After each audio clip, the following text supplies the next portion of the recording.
Welcome to USA Global TV and Radio, where our mission is to provide education, entertainment, hope, and inspiration.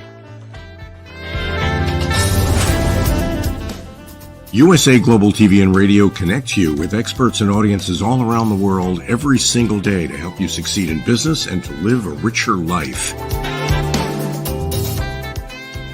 Visit us at usaglobaltv.com to learn about career and life-changing training and mentoring programs like the Listening Mentor.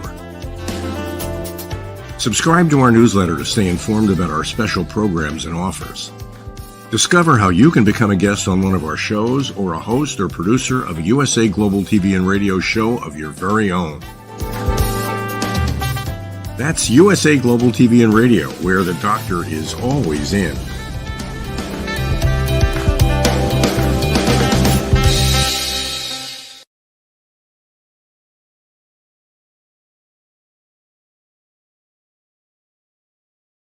Red.olaughlin here on the Wise Ones on the USA Global TV and Radio Network.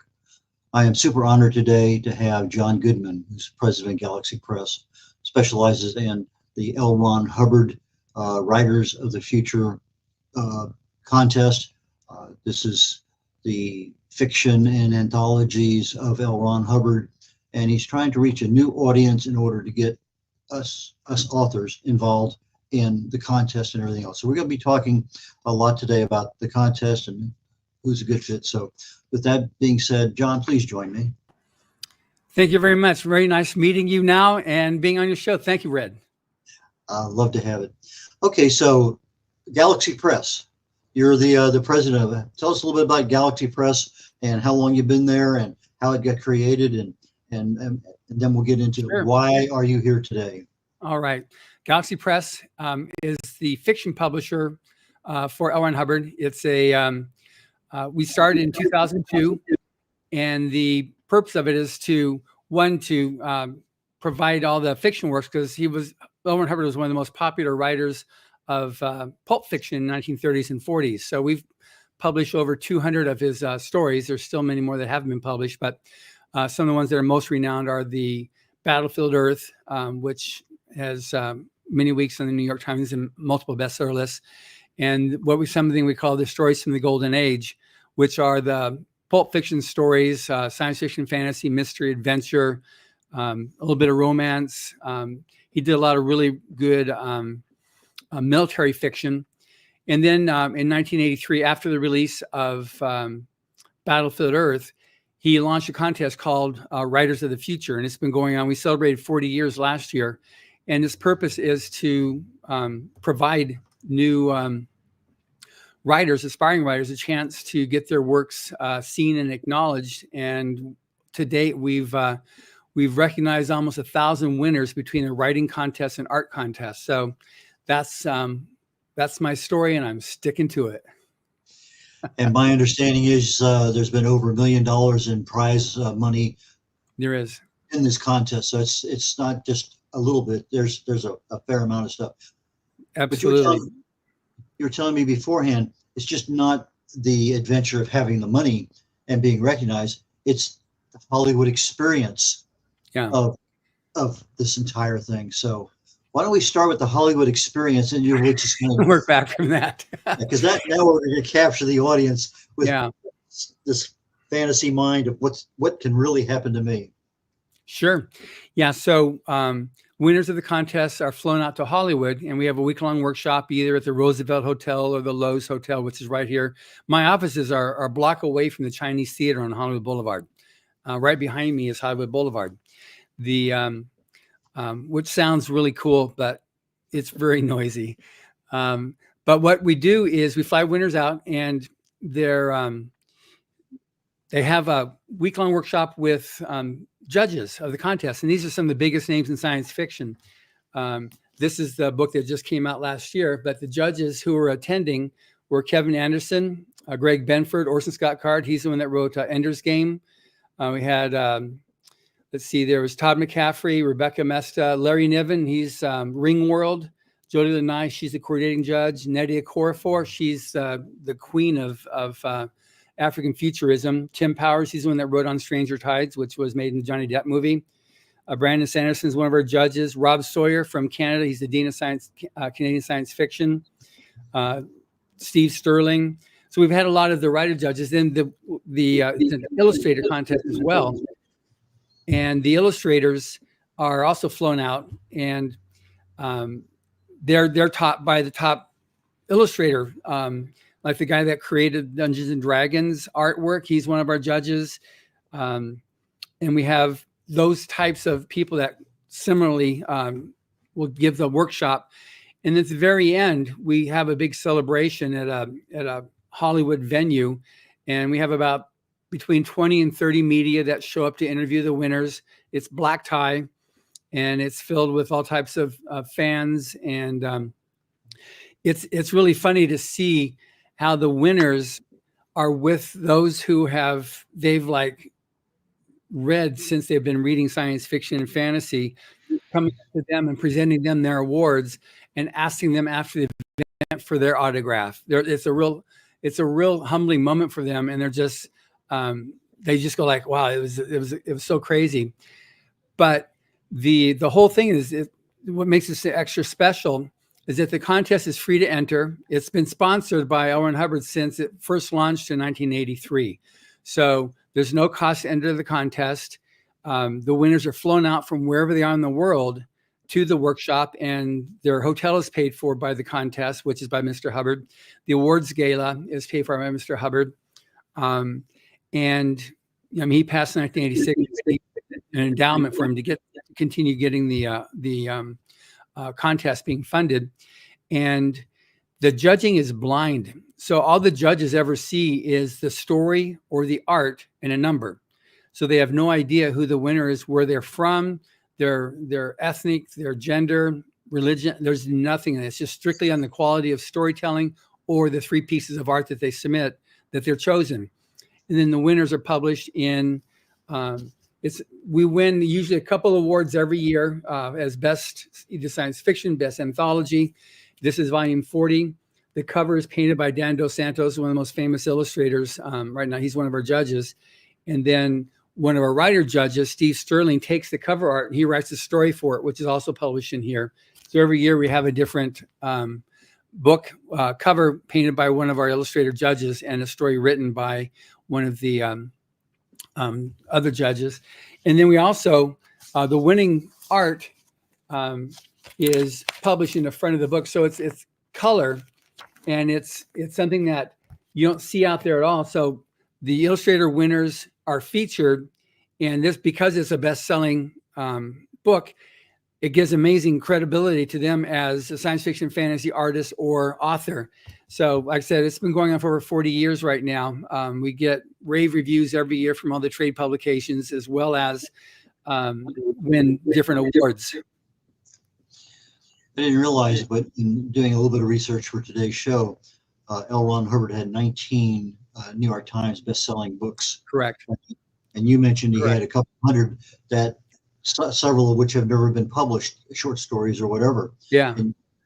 And so that's pretty prolific. And I mean, just to get one New York Times, much less, almost 2 dozen. 19. Yeah. One thing about his composition speed is that he was, his composition speed was over 90 words a minute, and he was writing 100,000 words a month, most months. And he was so fast, he was writing basically 3 hours a day, 3 days a week to do that. And A.E. Van Vogt spoke about, he's another famous science fiction Golden Age author, talked about watching L. Ron Hubbard write a story. And he just kind of like, he put the paper in and he'd look towards the wall and he typed the story. And when we proofread the books to publish them in the late 2008, 2009 area, we'd be reading along, and all of a sudden you turn the page, and then we went back a page. And that was before the days of, obviously well before computers, but before whiteout and stuff. So he'd go back a page and pick a point and then type through the change, and he'd just change it because and so it was amazing how he did that. Now, I'm from that generation who learned how to type on a manual typewriter and then had the luxury of electric. And whiteout and carbon paper and all the rest of that stuff. Yeah, So yeah. it was one of those things. But yeah, as a teenager, I was really into science fiction at that time, but it wasn't long lived. I loved Isaac Asimov, but not his Sure. science stuff. His He's nonfiction. nonfiction stuff. And that's kind of where I went off into a different world. But regardless, getting back to the free contest. Free is something that's not every contest that's out there. People have to take time to read these things, go through it, and judge it, etc. And That's to right. have a contest that's free, plus all of the perks for the winner, that's exceptionally impressive.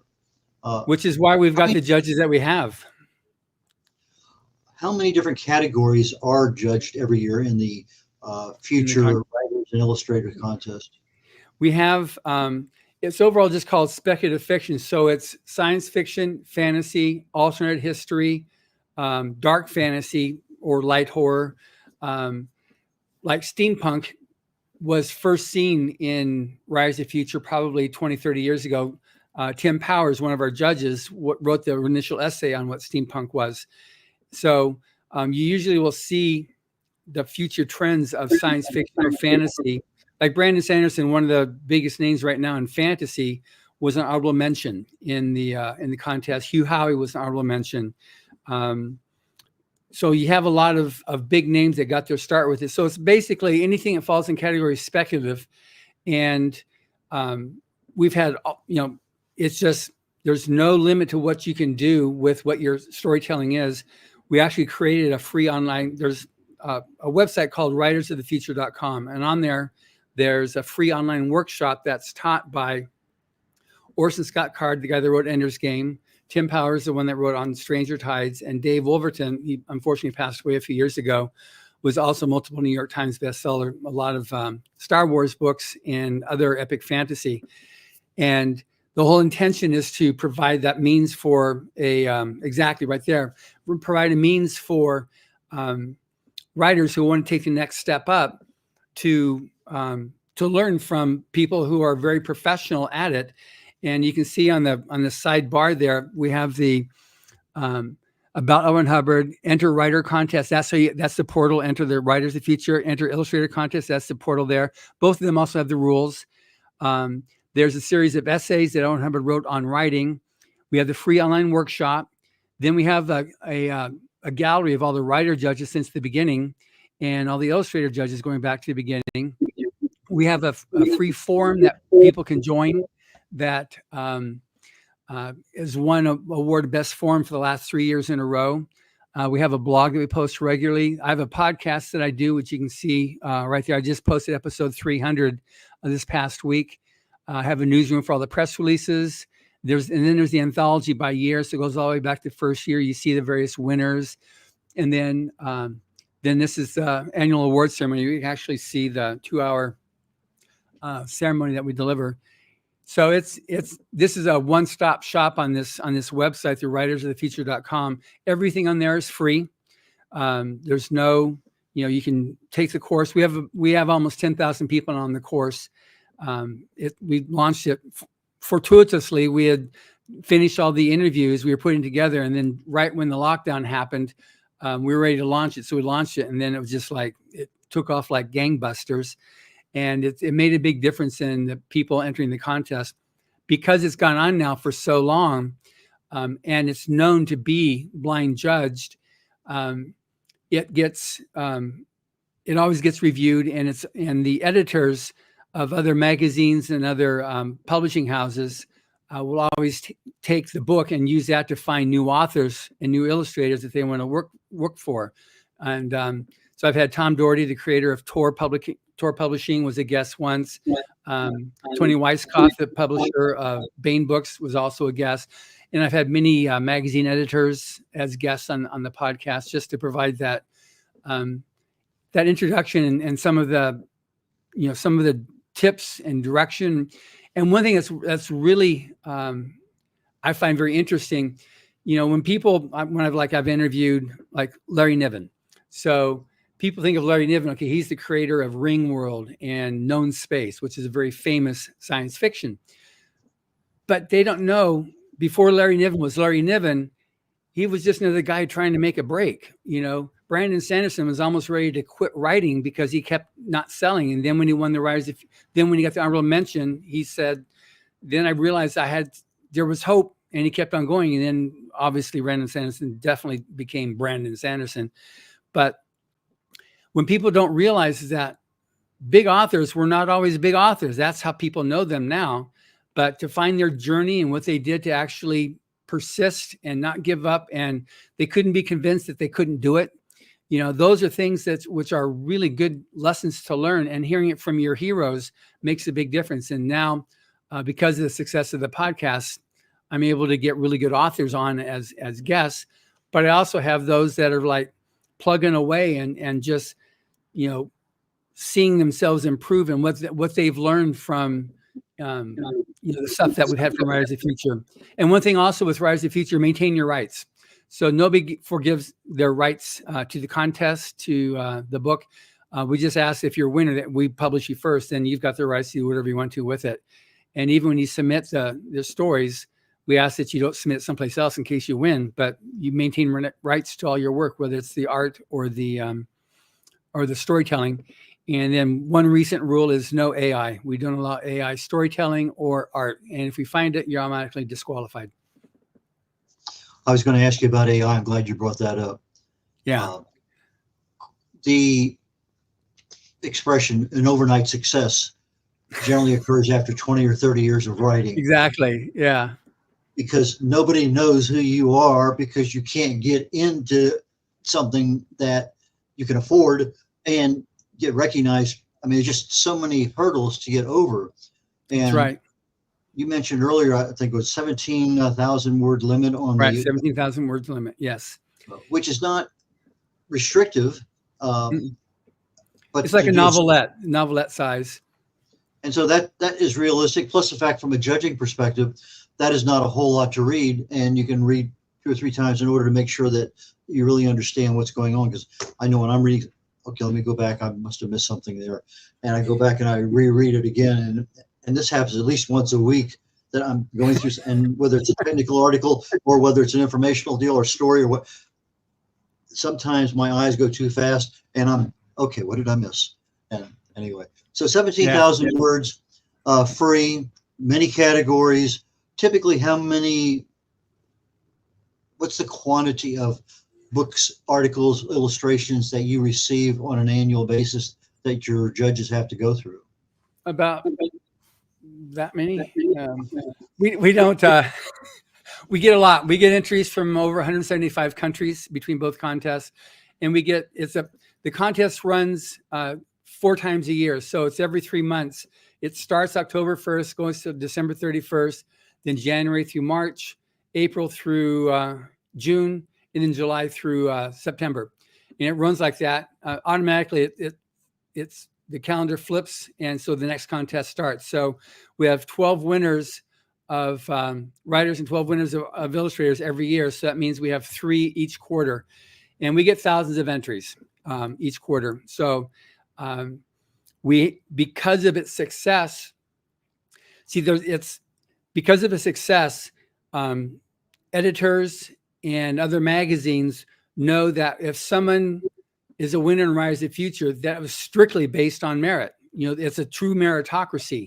So because of the quantity of entries, we then created honorable mention, silver honorable mention, finalist, semifinalist, and winner. And so each category is a different level of recognition. But if you're an honorable mention, you're in the top 10% of writers submitting. And it's known out there by editors. So if I see press releases usually once every 2 weeks or so saying when they release their novels, I also won honorable mention in Writers of the Future, because it's known so well as there's no behind the curtain activity that goes on.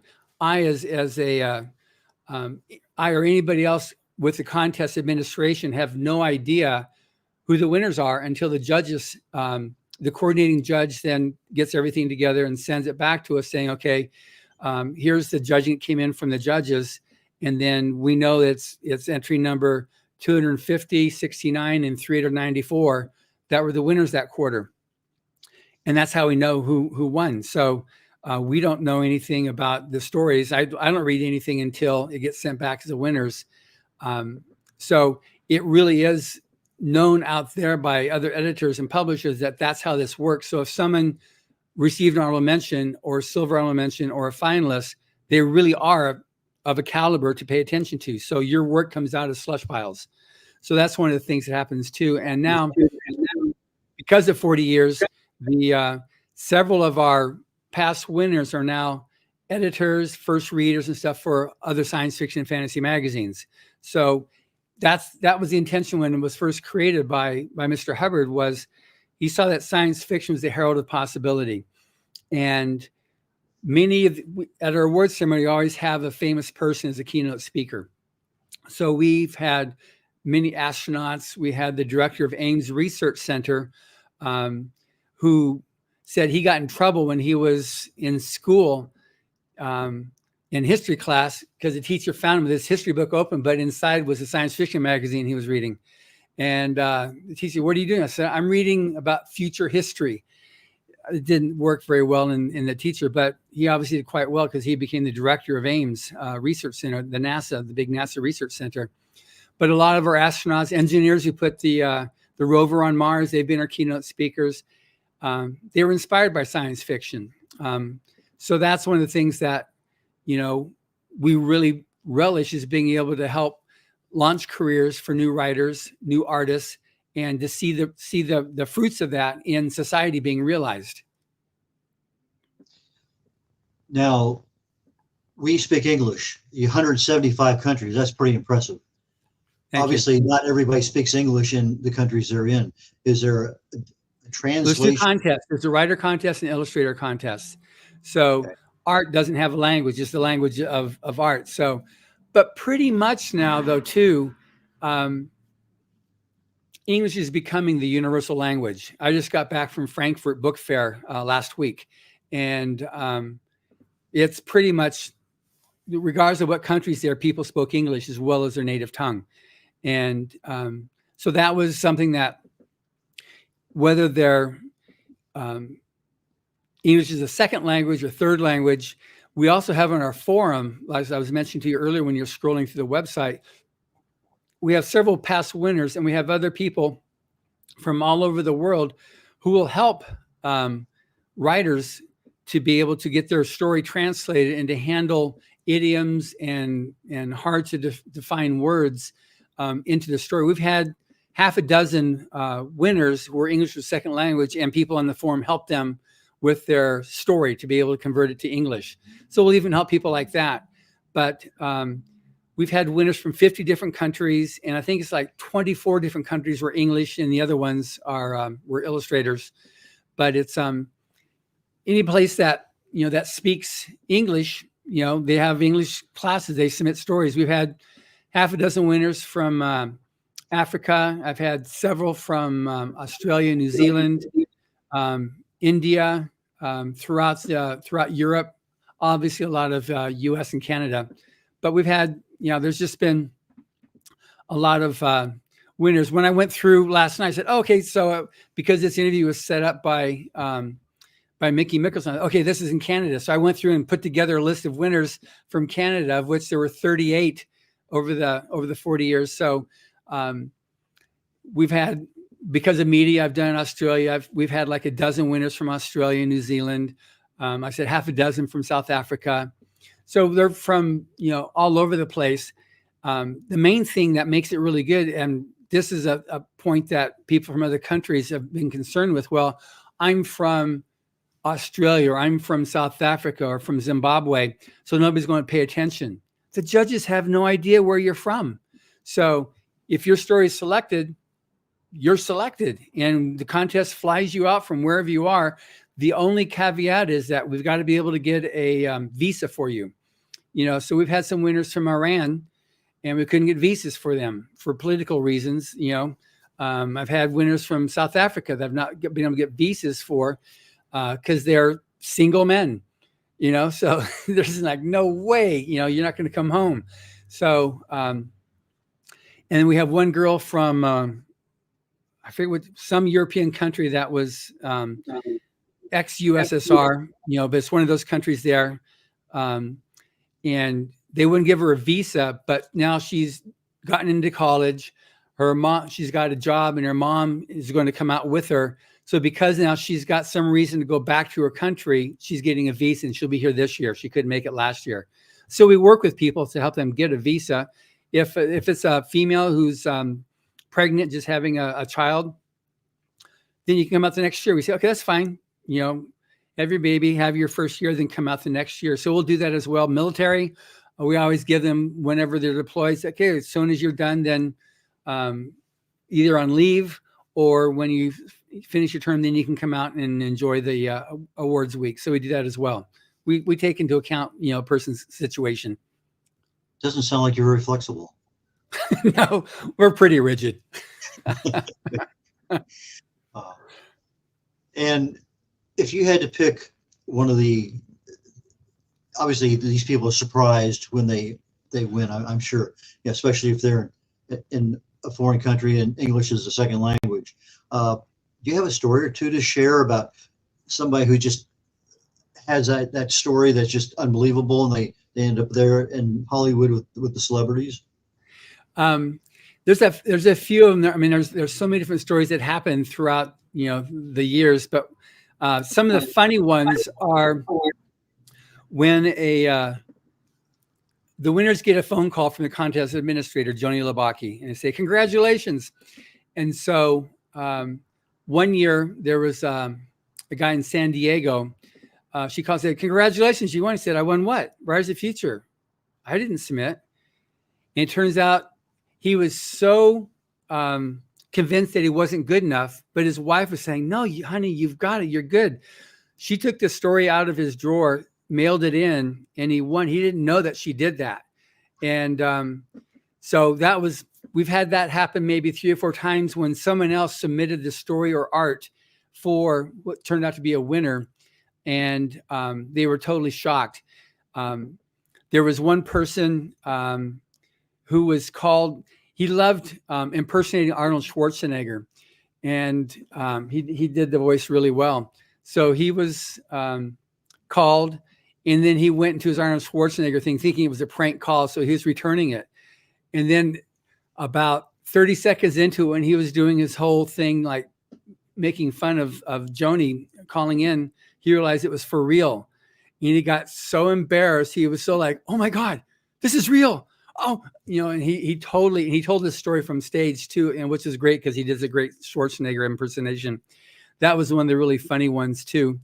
But so many people are, one of the things about someone who's trying to make a break is you got to develop thick skin. The number of rejections is sometimes staggering, and you don't always know why it was that you're rejected. It's not just because you're not a good storyteller. It could be because the magazine just sold a story same type in that issue, or they just had in the last few issues and they don't want to do that one again. It could be all types of reasons. It could also just be a bad hair day for the editor, and just like, I don't like that name, it doesn't get past that. So you have to keep on sending it out there. And so when a person gets an honorable mention, when they get a finalist, it's sometimes the first recognition they've ever had that they've got some talent. And it's so important in a world that's less than kind, often less than kind. So it's even all the more important to be able to have an opportunity to show your stuff.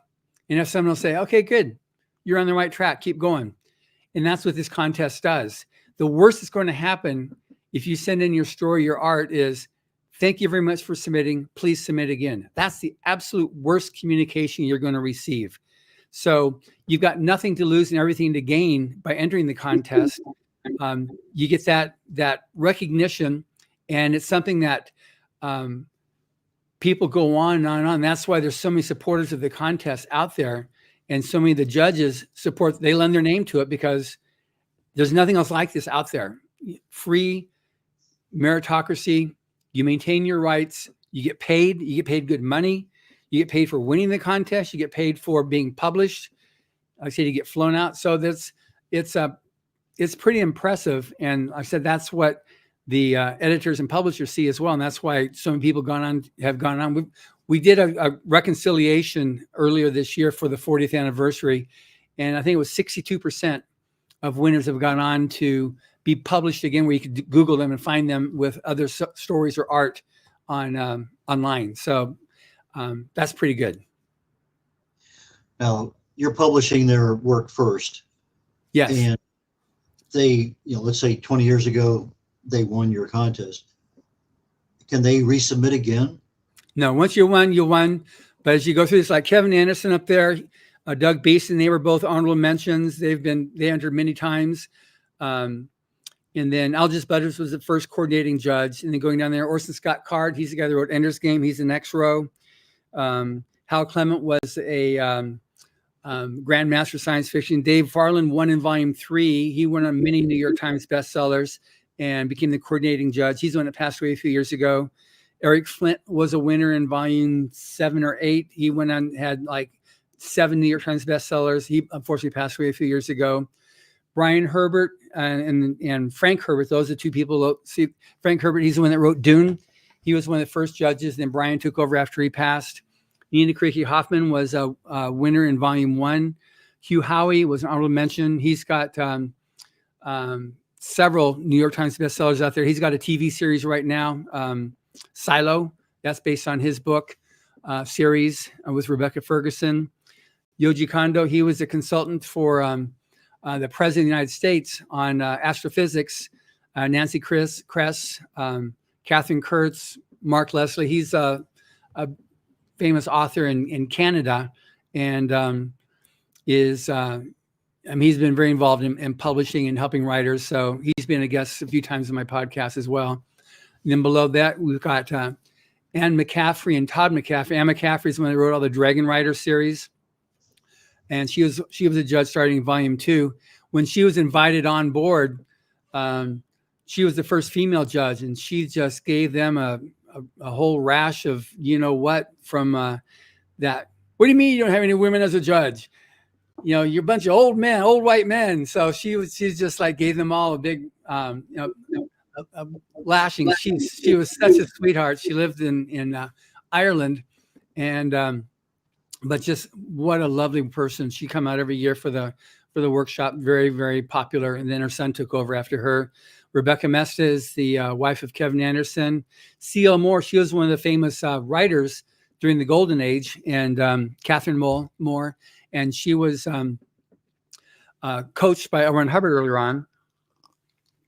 Larry Niven is the one I was talking about before, as the one that wrote Known Space Universe. And then Andrea Norton, she was one of the first judges as well. What a lovely woman. She wrote epic fantasy, and she used the name Andrea Norton because at that time, women couldn't be writers. They couldn't be published writers. And it was very much owned by that, the white man. So she picked that name, but eventually then was like, she set the stage for helping to open up the genre along with Anne McCaffrey for female writers. Jody Lanai is the coordinating judge now for the writer contest. Nadia Korafor, she was published in Volume 19, I think it was. She's now writes. She created a subgenre called African Futurism. She just sold a novel for 7 figures about her history as an author and how she grew up, and growing up through the with Rise of the Future being one of the first things that introduced her to publishing. Then you've got Fred Pohl below that. He was one of the most famous editors back from the Golden Age, and he himself is an author. Jerry Purnell was also on the President's Committee for Space Exploration. Tim Powers is one of our judges. He wrote On Stranger Tides. He's won multiple World Fantasy Awards, but On Stranger Tides was made into that Pirates of the Caribbean movie. Mike Resnick was an amazing man. He's the one that picked up and restarted Galaxy's Edge magazine. And he himself had all of his writer children. He took so many aspiring writers under his wings and helped them out to get started. And then below that, we have Chris Rush, and later on we'll see Dean Wesley Smith. But Chris Rush was from Volume 1. Then Brandon Sanderson, he was an honorable mention. He's now one of the biggest, most successful fantasy authors in the world. Rob Sawyer, the Dean of Canadian Science Fiction, writes amazing science fiction and fantasy. Dr. Charles Sheffield, from the tail end of the Golden Age, was he was one of the judges earlier on until he passed. And then Robert Silverberg, he's still alive. He's basically emeritus, and he's a judge emeritus now. He was from the very beginning. He was one of the first judges 42 years ago. So he enjoys what he did to help, but now he's like chilling. He's just taking it easy now. Dean Wesley Smith, he's the one that's married to Christine Catherine Rush. That was the original Rise of Future romance. They met at the first workshop, and they met there, and they became a couple and married, and they've been married now for 40 years, and they're an amazing team. S.M. Sterling, Steve Sterling, he's one of the more recent judges, about 4 or 5 years ago. He's also got, like, I think half a dozen New York Times bestsellers. Theodore Sturgeon passed away some years ago, but a very nice man, loving to help writers to be able to make their break into the industry. And then below that, we've got Katie Wentworth. She was a winner in Volume 5 or 6. She became a coordinating judge for a bit too, and but she passed away from cancer, 15 years ago. Just a real sweetheart of a lady. Sean Williams, he was a winner in Volume 8, I believe, from Australia, and became a judge several years later, and he's actually writing this story that'll be published in Volume 41. Just a real fun guy. He's just great writer, lots of stuff, a lot of YA as well as hard science fiction. Jack Williamson, great story with him. He started writing in the 1920s, and he passed away, early 2000s, and in his late 90s. And he was, we had one of our award ceremonies at Cape Kennedy in Florida, and we were there. We were the closest civilians to the launch of whichever spacecraft at that time was. But he'd been writing about going into space at that point for 70 plus years, but they'd never seen an actual liftoff. And he, along with all the other judges, had bleachers about a mile away from the launch pad. And these guys are just like little kids. He was so excited to see a spaceship take off for the first time after 70 years of writing about it. It was so cool seeing that. Just a wonderful man. He was a grandmaster of science fiction. And then after that, we got Roger Zelazny, also a very famous science fiction writer and a wonderful man. So that's like our judges that we got for Writers of the Future. And they all do it because they respected L. Ron Hubbard for what he did in creating this contest. They said, if we had the wherewithal to do this, we'd love to do this. But, fortunately, L. Ron Hubbard did and continues to do that. So we got some of the biggest names and editors from around the world hail the contest for what it's done. And we just had our 40th anniversary. I got over 110 awards and recognitions for Writers of the Future because of what it's done for the genre over the years. Okay, we're at the end of the show. Writersofthefuture.com, is that the way people get their work submitted to you? That's where they can go to writersofthefuture.com. Everything we've been talking about there, you can go to writersofthefuture.com to enter either contest, to take the free course, to see the podcast, to join the forum, to see the history, watch what the event looks like. And then the only thing that it doesn't cover, which is what galaxypress.com is, buying the book. So that website is all free. Everything about it is just, you can have at it. And Galaxy Press is where you can actually go to purchase Writers of the Future. And the judges will all agree the best way to know any market is to study that market. So if you want to be able to see what are the best, what's the demarcation between being amateur and pro, it's in science fiction and fantasy, and that's in Writers of the Future. So each year we publish the best new writers, the best new artists of science fiction and fantasy as selected by the top names. So that's where you can go and find that at galaxypress.com or wherever books are sold. Okay, so for our audio audience, we have two websites we need to be aware of. Number one, Galaxy Press, Galaxy, Galaxy, Press, PRESS.com. So galaxypress.com, and Writers of the Futures. That's writer, WRITERS of OF, the THE, future, FUTURE.com. So those are the two primary ways that you can get your work as an artist or an illustrator, artist, or writer into the category of writersofthefuture.com contest. Right. Not Writers of the Future and Illustrators contest. So, that's right. John, thank you so very much. I really enjoyed you this morning. Thank you so much for being able to bring this information to my audience, because this is something we have not done before. I do remember talking with Mark Leslie Lefevre a while back.